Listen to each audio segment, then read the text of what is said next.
Second, three. Hello, folks. This is the Deal by Me podcast with Dr. James W. Smith, your host. This podcast is published on the 1st and 15th of each month. We're all about encouraging by having you tell us your story. And so we would like to know what would you tell others from your experiences or events in your life that would be helpful to them. And we also want to know how have your experiences or events in your personal life prepared you for your daily challenges. Our experiences and events in life might just bless someone. Today, I'm excited to have Wendell Tabb share with me. In the interest of disclosure and transparency, Wendell Tabb and I are first cousins. Now, having gotten that out of the way, I don't know of any other person I'd rather interview than this renowned, legendary individual. Mr. Tabb is now retired, but his former position at Hillside High School was Director of Theater, and he is now Chair Emeritus of Visual and Performing Arts. Mr. Tabb, welcome to the Deal by Me broadcast. Welcome. Well, Good to have you uh, this morning. thank you very much, Dr. Smith. It's indeed an honor for me to be here and to be with you as I've known you all of my life, and so thank you for having me on. Thank you. A few questions I'm going to ask you today, and hopefully, from your experiences and events, uh, my listeners and those who may view us on YouTube will be helped by some of the experiences and events that you have encountered during your 35 years at Hillside High School.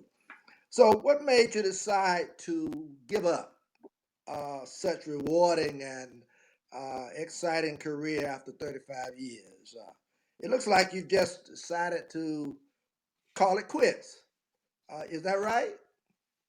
uh, to the contrary, my friend, this is just a stage in my life that I'm just transitioning from one stage of my life to another stage. And as you notice, I've used the word stage. So for me, it's always been the stage. So this is nothing. This is going to be nothing new for a lot of people because I will still honor the stage that's in me and continue to do theater, but just on a different horizon. So when you say stage, what do you have reference to? Is that had something to do with your theater background or what? Absolutely. In this world that we live in, there are a lot of words that we use in theater that people use in their everyday life.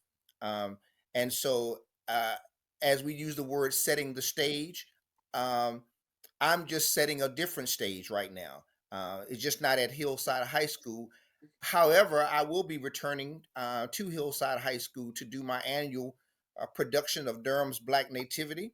So I haven't left the school totally, and I'm just honored to be able to make this transition at this point in my life.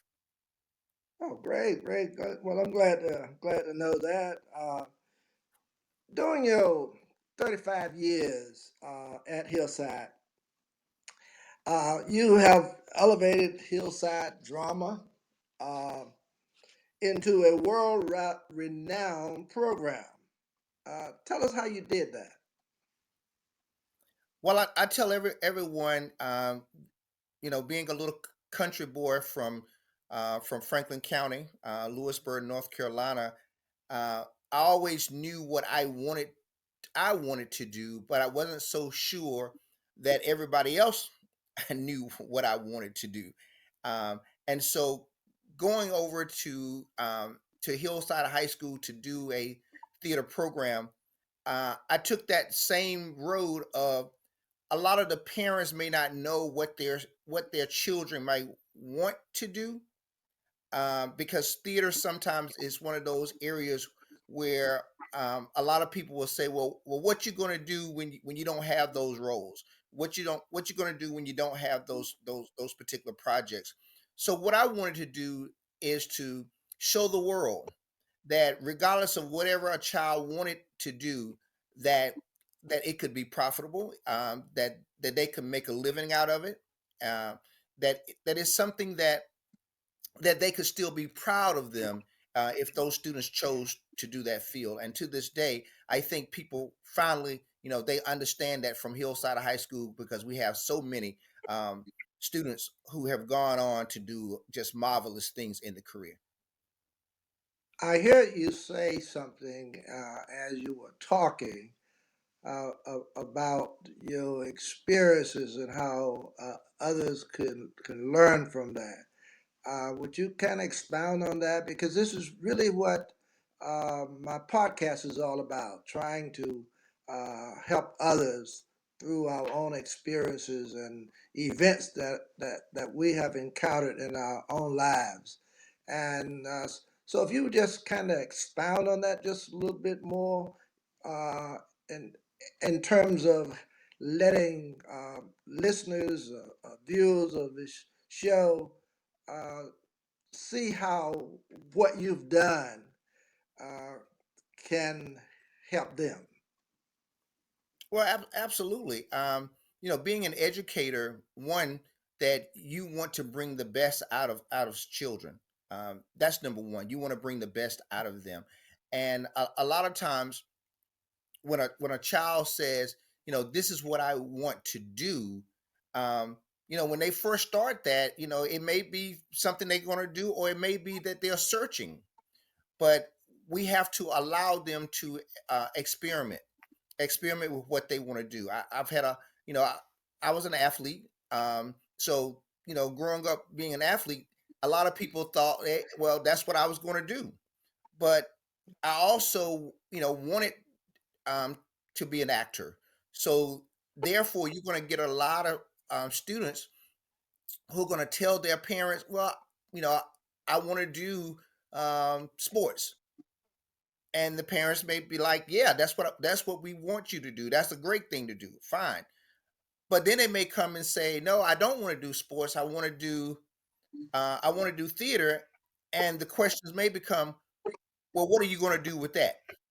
What are you going to do with it? Because the percentages of what they see on television, or what they hear about, may not be something that's given to them in a factual way, that there are so many opportunities. There are so many other areas that a child can go in, and it's just not acting. But if you watch, and I tell parents all the time, I said, watch the credits at the end of a movie. And sit there, and if you watch those credits at the end of a movie or TV show, those are all jobs. Those are all career jobs that a person can do. So it does not necessarily have to be on in front of the camera, or on the stage. And so sometimes I think in my career, it was convincing people that your child is going to be fine if they choose this particular career. And so I gather what you are saying basically, uh, from your experiences, you've kind of come to the, well, not kind of, but you've come to the conclusion that people can learn from almost any situation. Would I be correct in saying that? Oh, we all, yeah, we should be. Okay. Any particular situation we can learn, because, even, in my career, I was always searching for what is the right place in theater that I wanted to be, because I started out in the technical part of it, which was doing lights and sound, building scenery, building sets. So I started out there because that's where I was placed when I got to college, because that's an area where they don't have that many students in that particular area. So if you can do a little bit of that, of course, that's where you're going to end up. However, I I had to convince them also, hey, I want to be on the stage. And once I hit the stage, then they got a chance to see um, the gifts that God had given me in acting. Oh, I But love after that.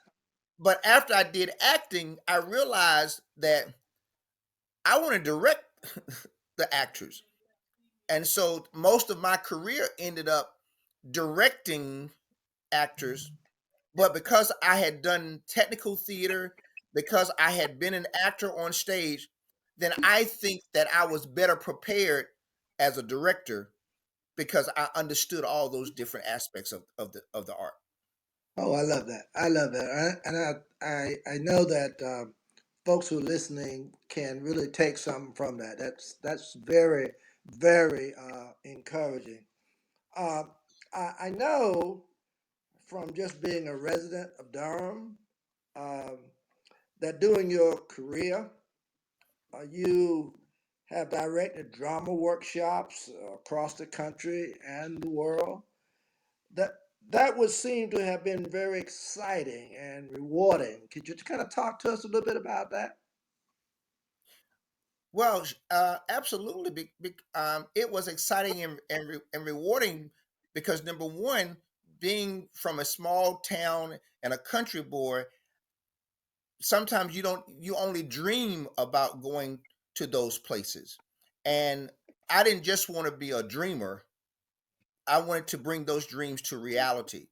And so in deciding that I wasn't going to let anybody else validate my students' success and just making them local artists, I wanted my students to be international artists. And so taking them across the world was my way of saying you can perform on any stage. And that's that word again, stage. You can perform on any stage, and stages can be all across the world. And so taking them to other stages across the world was my way of showing them don't just settle for just being local, but your gifts and talents should spread across the entire continent of As, North America, South America, and all the other five. as a matter of fact, what you're saying to them is that your gifts can almost take you any place. That's correct. I like Or I like that. don't limit your gifts just to one place. Well said. Well said. I love how you have really shown this in a way that will help others as they're listening or watching my podcast. Because that's really what I'm trying to do is to give encouragement to others who may not feel as if they can do certain things. Or if they've gone through something, they don't understand how they can really come out of it. You know, for instance, I even shared my story in my first podcast so that folks could understand no matter what you've gone through, what your situation might be, you can also uh, channel it into positiveness. So I do understand exactly where you are. Uh, Tell us all about the many awards you have received. And I know you've received quite a few. I've heard about you, I've been around you. And so I, just share a little bit about them. I think my listeners would be interested in knowing who this guy is that I'm talking to today. What this guy has done. Just what his what is he all about? Tell me a little bit about Well, these well, awards. there are different types of awards. And so when I'm not one to really like to talk about what someone have given me because of what God has given me. And so the best award um, for me, one was to be able to have a loving family. That was award number one. Um, award number two was to be able to have a loving community. And so the community that I was so surrounded by in Durham, they they awarded me not only through giving me just um, the physical award that you can hang on your wall, but but they gave me the awards of love. They gave me the award of letting me know that we appreciate what you're doing with our children. And so having an award is also rewarding in the sense that they showed me love. So that in itself is not something that I necessarily hang on the wall, but that's the award that I carry with me every single day. And so it's not something I have to come home and look at, but it's something that walks with me, which is very, very important. When I was in high school, I received my first awards in running track. I was MVP in track. I was all county in track. I was top four in the state of North Carolina. So I had a lot of those awards early on. But what I realized with those awards that they became just stats. But the real award was when the students come back to me and let me know how I helped change their life.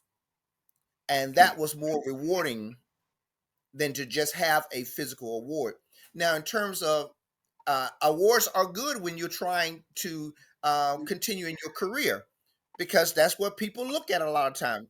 Have you been recognized? And so one of the major awards that I received was receiving the honorable mention of the Tony Award um, for excellence in education. And that's meaning that my peers in the field of theater have recognized my work. And so I'm very appreciative of that. And having the governor recognize my work, or having the community recognize my work from the National Council of Negro Women sitting on the same stage with the late Dorothy Irene Height, of the National Council of Negro Women. And so just putting me in certain situations that allowed others to see my work was very rewarding. And so a lot of those awards I received positioned me to be on different stages. Oh wow, wow! I very excited, and I just love the way you have put that in perspective. Because I was going to ask you, and I asked, and will be asking my guests how experiences in their lives have helped them in their daily challenges or with their daily challenges.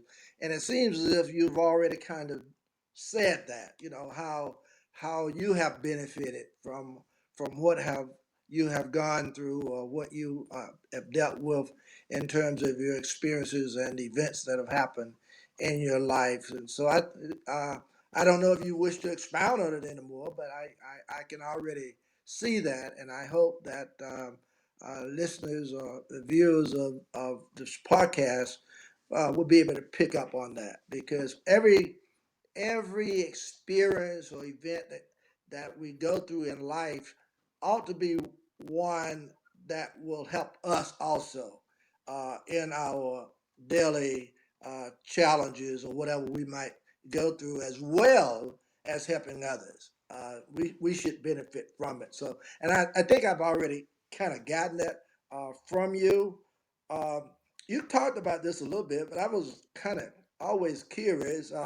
I know you've been on the receiving end of too many awards to count. I know that, including an honorable mention at the 2017 Tony Awards for your commitment to theater education, and you kind of talked about that a little bit, and I know that must have been really rewarding for you.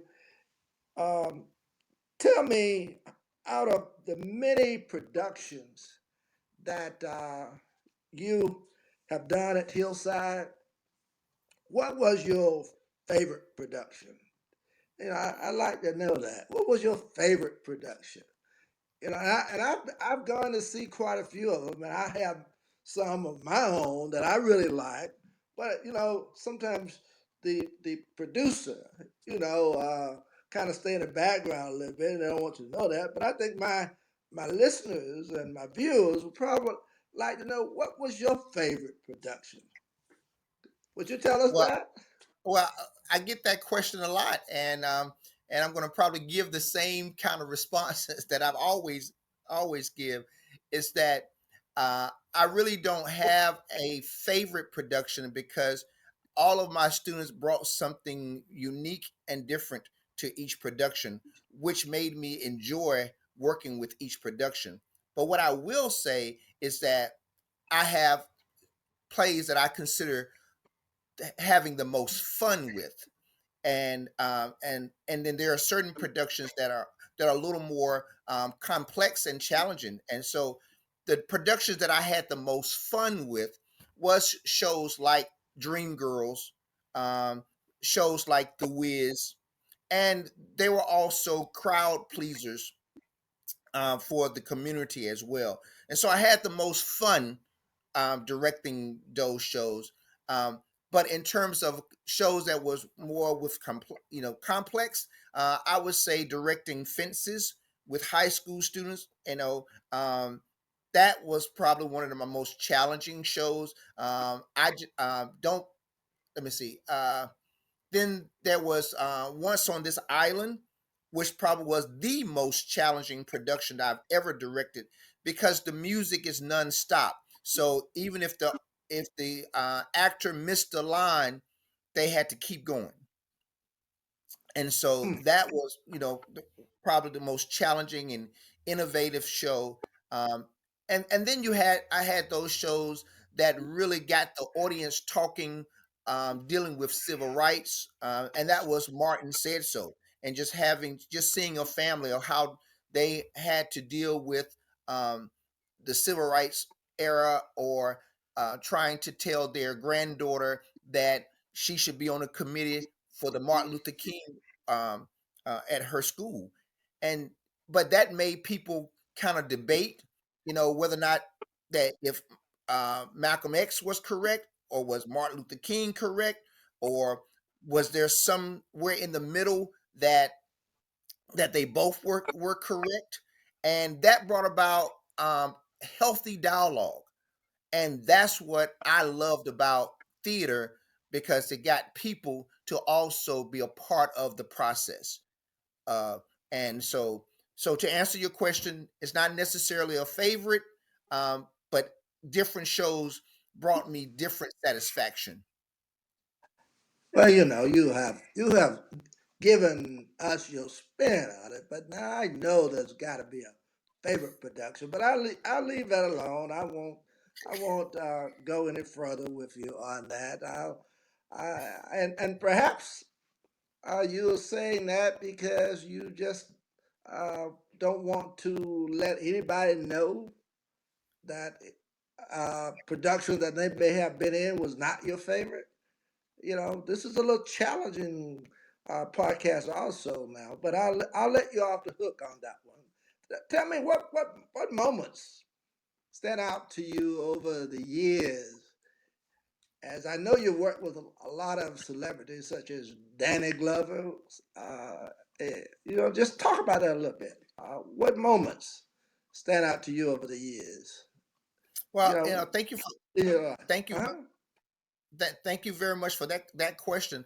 um, Here again, in making sure that the students knew that their stage extended beyond their community, and if they couldn't go to the film festivals, or they weren't able um, to go to conferences to see a lot of the other people that were in the industry, I developed the Celebrities in the Classroom program to bring those individuals to them, so that those individuals could share their story with the students, and so that they could make that connection that they were not too far removed from being able to accomplish their own goals, just like Danny Glover was able to share with them, or George Faison, who won the first African American to win a Tony Award on Broadway for choreography for The Wiz.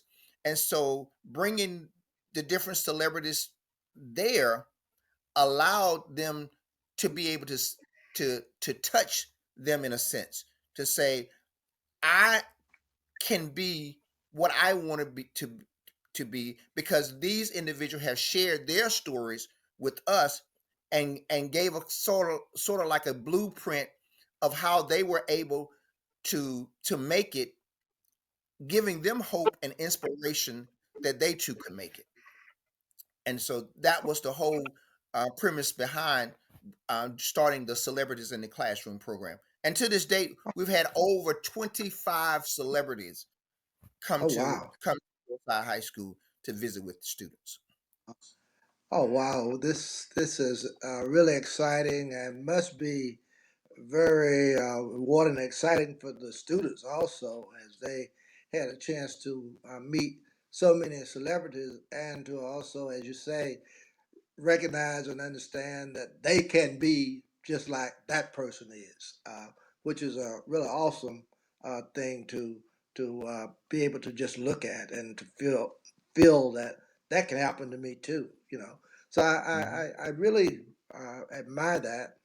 Uh, with all the initiatives you started while at Hillside, what is your biggest accomplishment you that you would share with us, or do you have one? Yeah, well, I think the there were so many different initiatives that I wanted to do and I started, but I think the international theater, professional theater exchange program that I started, uh, that allowed Hillside students to perform on 6 of the 7 continents. I think that was probably the biggest accomplishment, um, if I had to look at one, because so many times people don't expect that our students, especially African American students, would get a world view of things. And so I wanted to make sure that they were able to go all over the world and use their gifts on a different stage. And I think just to be able to accomplish that was probably the biggest accomplishment, because not only did it take um, did it take funding, but it took trust. It took trust, because this community, the Durham community, and the parents, and the administrator, they trusted me to take these kids across the world. And I think just to be able to have the parents say, yes, we trust them with Mr. Tab. You Mm, can take them to, you can take them to Kenya, and we not go with them. Or you can take them to Japan or China, and we know that you're going to take care of our children. I don't take that for granted. And so mm. having a international theater exchange program to be able to not only raise the funds to be able to do it, but to have the trust of the community to do it, that's what I consider one of my biggest accomplishments.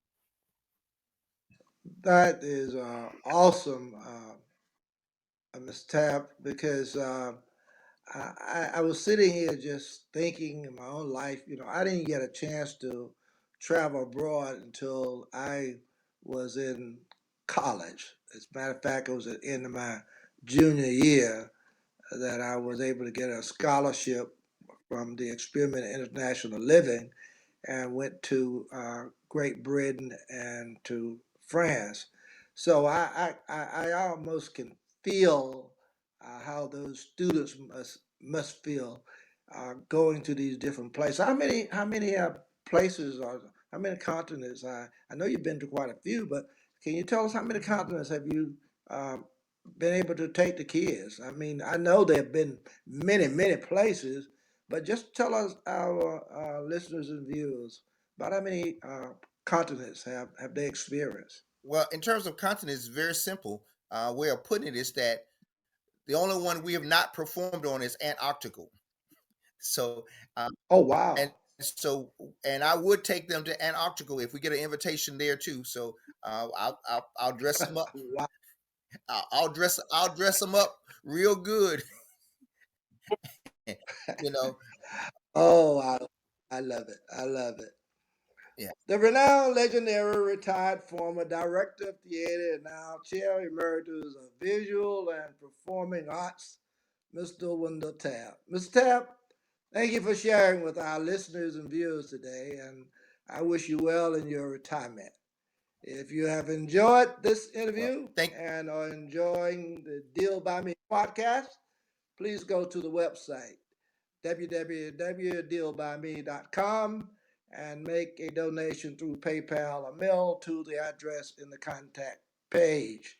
For encouragement and inspiration, read my books, Deal by Me, A Golden Opportunity Blown, and Deal by Me, Second Edition, A Self Evaluation, available on the website and Amazon.com. And until next time, peace and blessings to each of you. Ms. Tapp, you have anything else that you'd like to share with us?